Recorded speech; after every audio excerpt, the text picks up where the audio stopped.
Welcome to my series about all Chopin's music.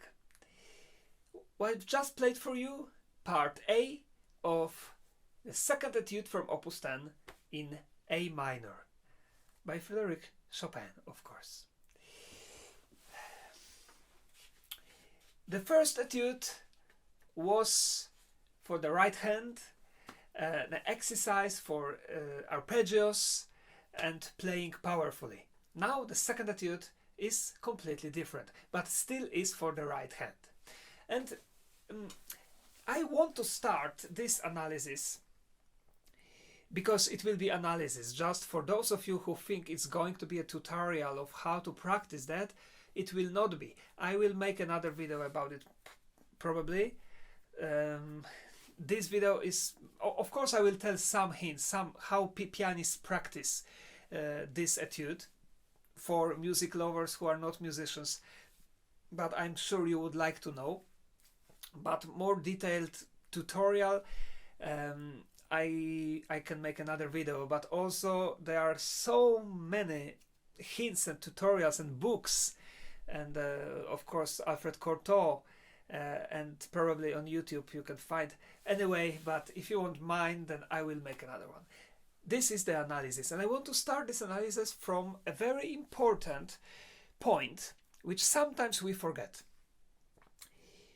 Chopin etudes were not written to be played on concert halls, in the concert halls, sorry.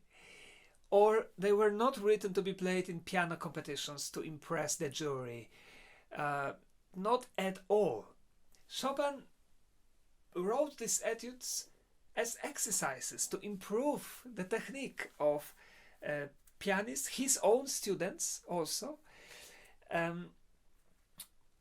But of course they were visionary, because very often his techniques that he is using in his etudes are first time used in the whole history. Just like in this etude, or for example in the Black Keys etude that we will have soon. Number 5 from this opus. Because, you know, before Chopin, nobody played etudes on concerts. Many composers wrote etudes. Czerny, Moscheles, Hertz, Kalkbrenner, Clementi, dozens of composers. But they were to be practiced in the practice room to improve fingers.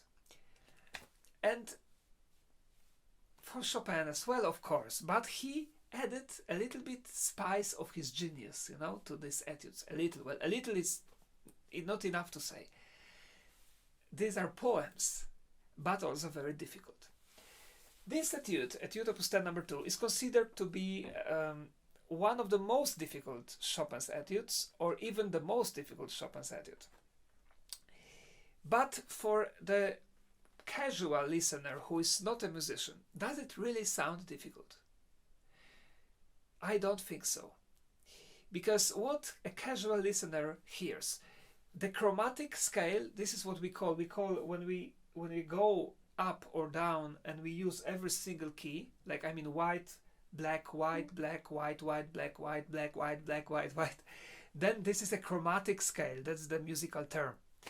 This etude used the chromatic scale, so sometimes it's also called a chromatic etude.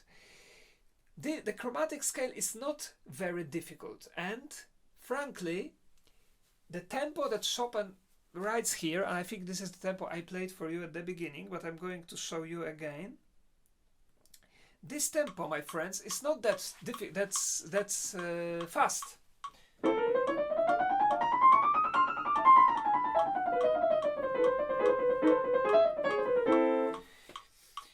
It's not that fast. We have a chromatic scale played much faster and in both hands at the end of Scherzo number 1.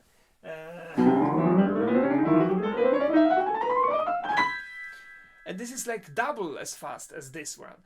So where lies the difficulty? The difficulty lies in the fact that with this etude we must use so-called weaker fingers, which means this one, and this one, those three. Why? because those two have to play another part, like they have chords to play. And this is wicked, this is evil, this is very bad. That's why, bad, it's good because it improves weak fingers. This is the point of this etude, to improve weaker fingers. And it works very well. So I strongly recommend all pianists to practice this etude. Not to play it in public, but just to improve the technique of these three fingers. Why it's so difficult? Because these three fingers are weaker. They are connected with each other. We cannot move them very fast. When we move them all the time, we feel pain here. We get stuck and we feel a lot of pain, and we get tensed usually in the hand. So we cannot play this etude because in the middle we just can't, because we feel so much pain. Of course, by practicing, we can improve that. But just to show you that I'm correct about this tempo and fingers, the fastest tempo that I can play this etude, if it were written for strong fingers, would be like this.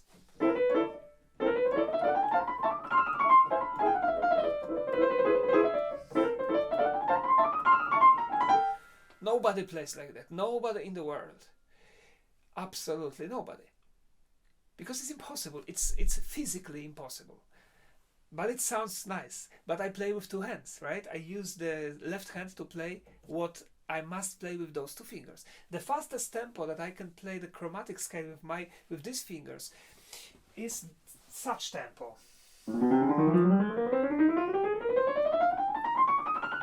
So it's much slower, because in these fingers we can play much faster. So that's the main problem. And to solve this difficulty, how to practice, I can just tell how pianists usually practice, or how I recommend. Definitely start to play only chromatic scale with these weak fingers. Only the chromatic scale. So we play.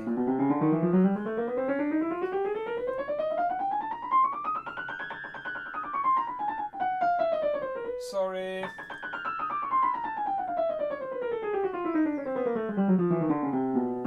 And this, daily exercise, 10 times, 20 times, 30 times, 40 times. Every day it should be better. It depends on the hand, on the pianist. After 1-2 weeks it's fast and it's okay, or 3 weeks, or 1 month, or 2 months, depends. Then the next step would be to learn the whole etude, but only upper voice, with fingering that we are going to use. So without the downs.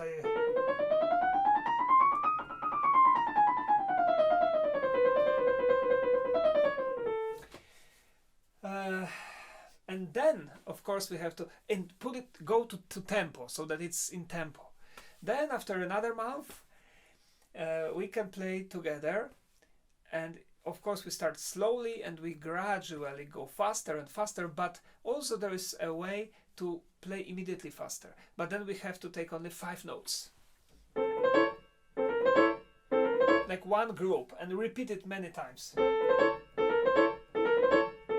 Then the next group. And the next.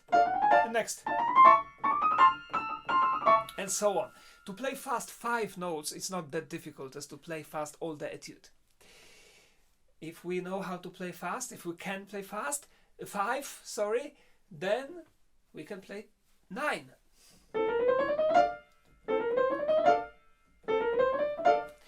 And so on and so on, and gradually go faster and faster and faster. There, as I said, on the internet you can find a lot of tutorials, that's not the goal of this movie. But now the question, did Chopin himself invented this kind of way of playing? Was he that genius? He was genius, but not that much. I found an etude in Ignacy Moscheles etudes from Opus 70, number 3, which looks almost exactly the same. If you're a musician, you know what I'm talking about.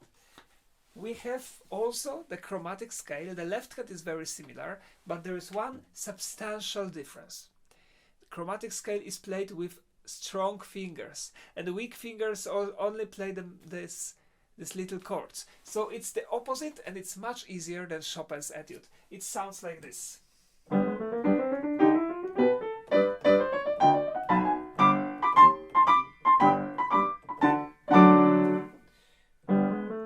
Sorry.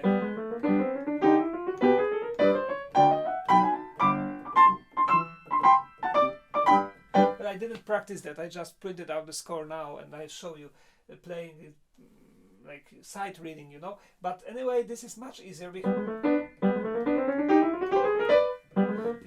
because already sight reading I can play. In the Chopin Etudes, I can't play sight reading in the tempo, so you know, much easier. But this is just for curiosity, to show you that Chopin, for sure he knew this Etude because he knew all the opus. So he knew, and this was his inspiration to write Etude which will be 10 times more difficult. But what's even more important, which will be also beautiful, the idea of this melody that is so light and has this accompaniment of the left hand, we can say that even from Johann Sebastian Bach and his preludes and fugues. There is a prelude and fugue in D major. Do you know it? Very beautiful, from book 1. And the fugue. Very beautiful. So that might be the very distant inspiration to the character of the piece. And it's perpetuum mobile, it's all the time fast. That's another difficulty that the pianists have. So this, the relaxed hand, very light playing, and very fast, weak fingers. And this is the main difficulty that we have. I hope you are so close that you can see. I play it once again. So we have to play also with the strong fingers. We have to play chords.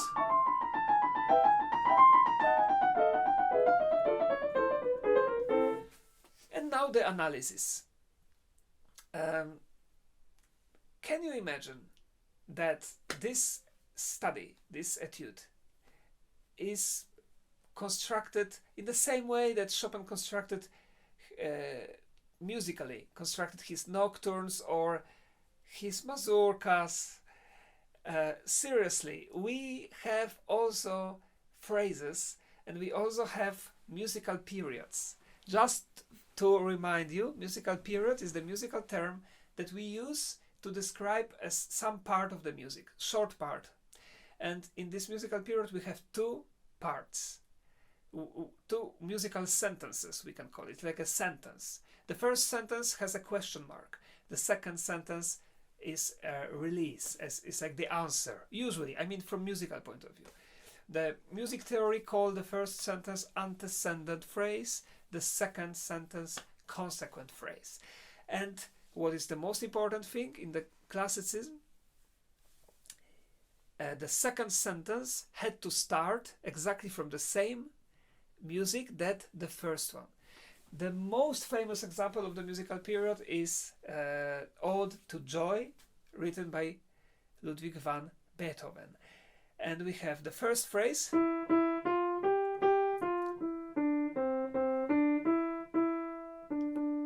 then the second phrase, consequent phrase, which starts the same, but the end is different. For two musicians, so sorry to explain, it's like I would do to a child, but I don't know who is watching me, and I also hope that some of you are not musicians, and for some of you it was useful. I hope so. You can write in the comment. So I played it for you just now to show you that this etude is also constructed that way, even if you don't think so and if you don't hear it. But because of that, this is a genius piece, and because of that, it's an artistic poem. Because like poem is also constructed in some way, we have rhymes and all stuff, also the music should be. So now the analysis of the structure. The first musical period. And now the first phrase, the first sentence.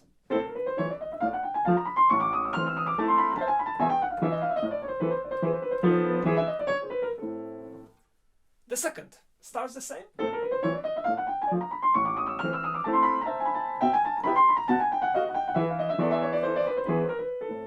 And this was the first musical period. Then the second musical period starts, the first sentence is exactly the same like at the beginning.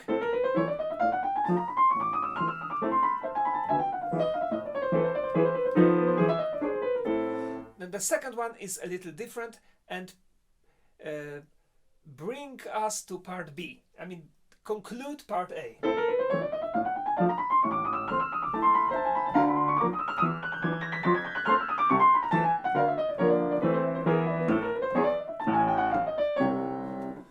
And here starts part B. Part B is a little bit more complicated, a little bit more difficult to play. Because in part A, as you could hear, we had just chromatic scales, up and down, up and down. Here we will have it a little bit more complicated because the melody will be circled. Sorry, not. It will be curved, that's what I meant. It will be curved, and so we can't predict where it will go. It will go a little down, then up, then down, then up, then down, then up, like stock market, you know. That's a very good actually comparison. If you carefully listen to the melody, I play it slower. Imagine this stock market.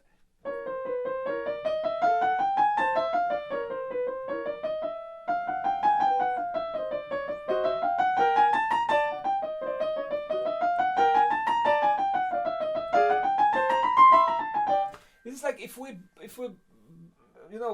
bought some shares on a stock market and we observe this, then here we are sometimes very depressed and sometimes very enthusiastic, because here it goes a little down, then it goes up. We are happy, but then again it's go down, and it started when we bought it, so we didn't gain anything, and again up,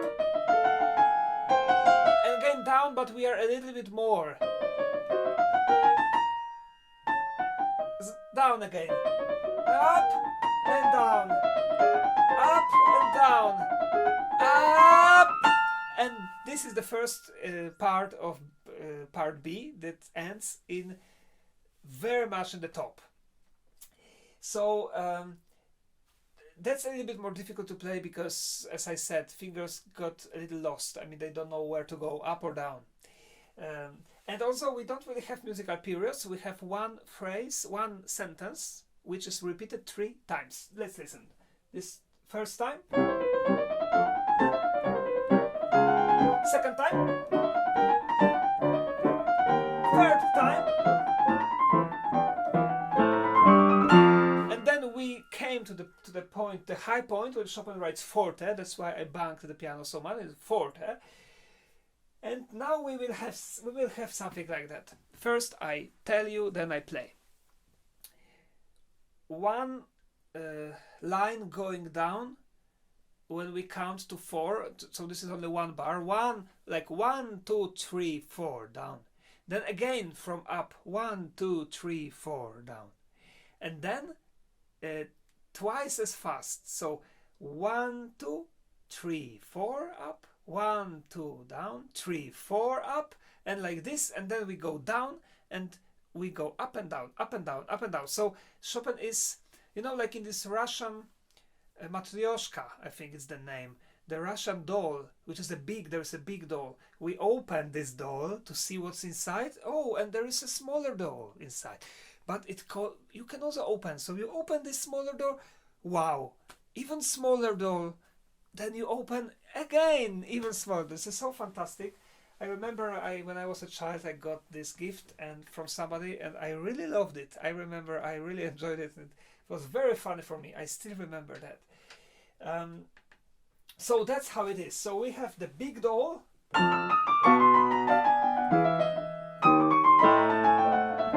Then smaller, listen.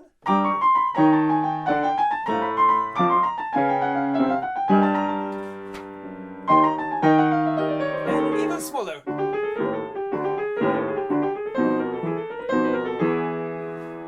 And then from here we start the bridge, which will bring us to the recapitulation of part A. So repeat of part A.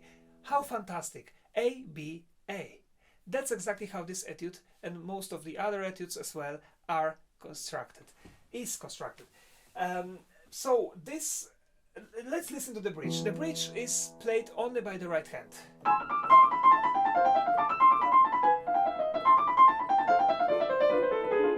And part A.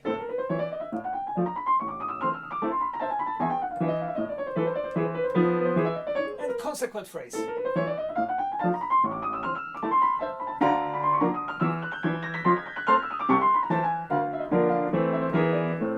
And then what? The coda. Coda which goes up with the crescendo and then down with the diminuendo, and everything ends piano pianissimos and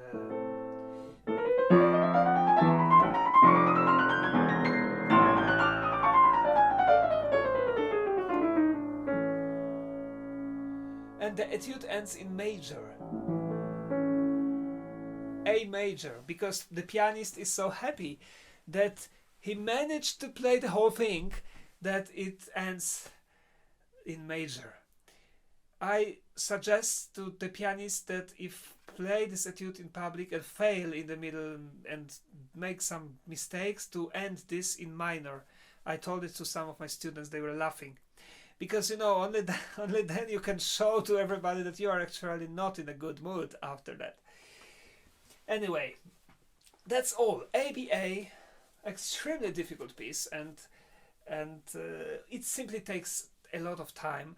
But also the problem is that for a simple concert, for not musicians, it's not that spectacular like many other etudes, which are much easier to learn. For example, Revolutionary Etude, even number 4, Opus 10 number 4, many, but they are much more spectacular than this one.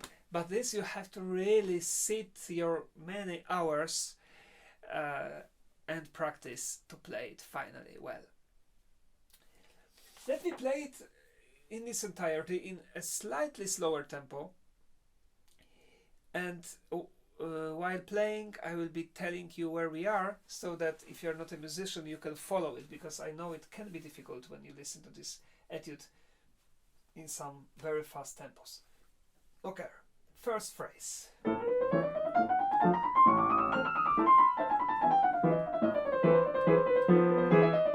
Second.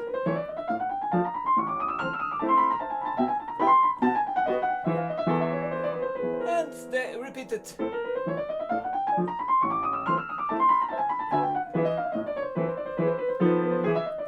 And again the consequent phrase. Sorry. And then we are in the middle part. And now listen to this 3 times the same. Second time. Third time. And then we have this matryoshka. Down, up, down, up, down. Up, down, up, down, up, down, up, down. And the bridge.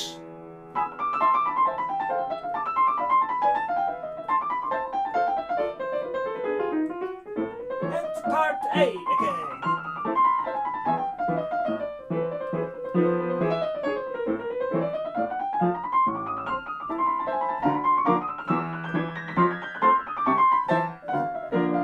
And the coda.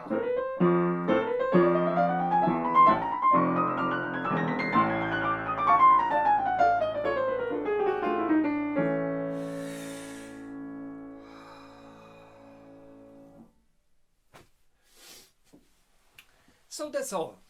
Thank you very much, and see you again in our next video about etude number 3. What this etude number 3 will improve to the pianist? What exercise it is? What can we call it an etude? And if yes, what does it improve? This we will talk about in my next episode, and about this and about much more things, especially the original Chopin's tempo. Thank you very much, and see you again. Bye bye.